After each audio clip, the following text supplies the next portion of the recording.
Hello and welcome to this week's Dear Love Talk, where we get to answer your questions on anything to do with relationships. Let's go straight to the first one. But remember, you can send your questions on our Facebook page or our email address, questions@lovetalkshow.tv. That's right. First question. First question. It says, I met this guy and we got involved.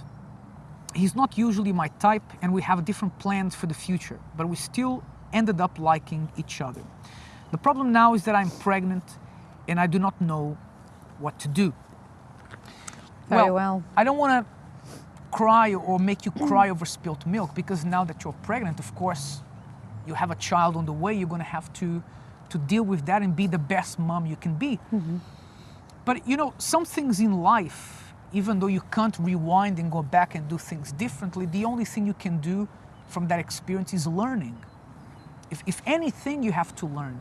Mm-hmm. And I think the one most important lesson here is that liking someone, being attracted to someone, is not enough to make a relationship work. Mm-hmm. Please learn that. You may really like someone, you may feel attracted to that person. I mean, a perfect example of this is people who say the usual thing, oh, I like a bad boy. But you liking a bad boy means there's not much chance of that relationship working, because he's a bad boy for a reason. You're going to have problems. You'll have a bad life. Yeah. Bad boys, bad life. Remember that. So I didn't get your name, but I think even though we can't rewind, we can't go back and do things differently, at least learn from this. And when you do move on to a new relationship, I'm assuming you are going for a new relationship. It seems like things are not working out.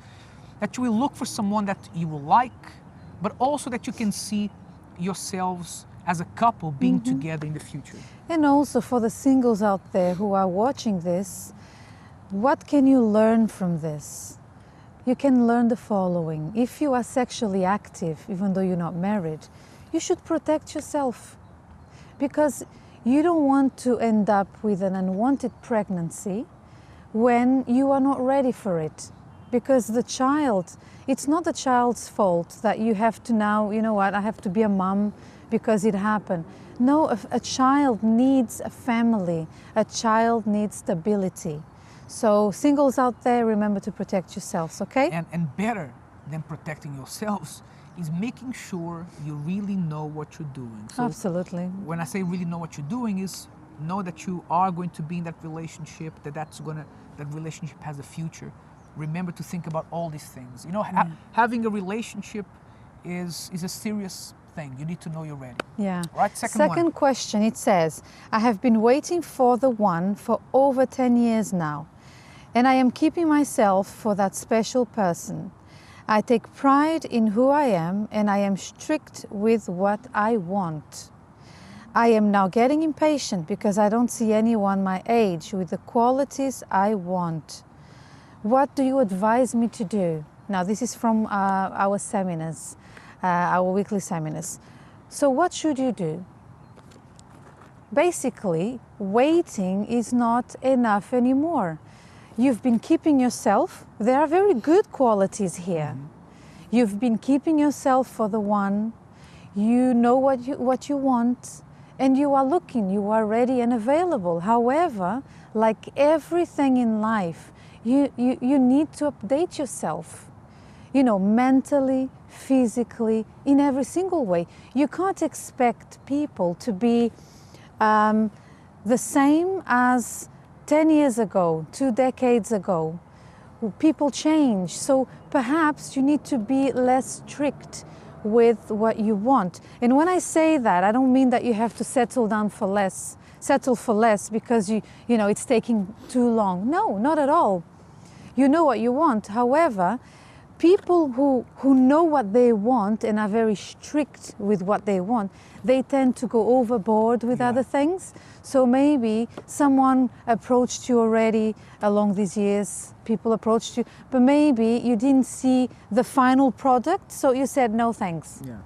Some people, we do get that a lot from single ladies, where, oh, you know, I want a successful future husband, someone who has a business, who is business driven.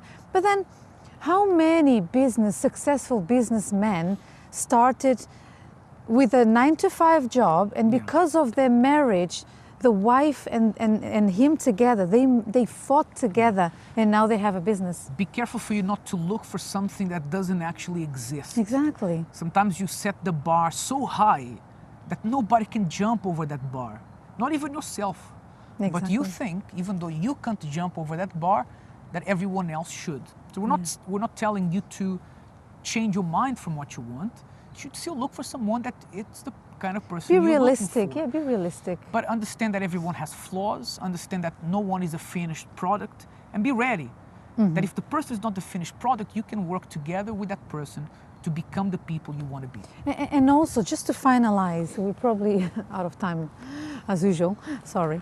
But some people get to that stage of their life when they are already in their late 30s, late 40s, and they still have that thing in their mind, no, I want a man who has no children, who has no history with any other woman, who is this, and it's not realistic. Who's been living in a cave. Waiting for you. Past 40 years waiting for you. Waiting for you. It's not realistic. That doesn't exist. Okay? So be realistic. So don't set the bar too high that no one can jump over it. That's Exactly. the advice. All right? So if you have any questions to do with relationships, visit our Facebook page, send your questions through there, or send us an email to questions@lovetalkshow.tv. Till next time. Bye-bye. Bye-bye.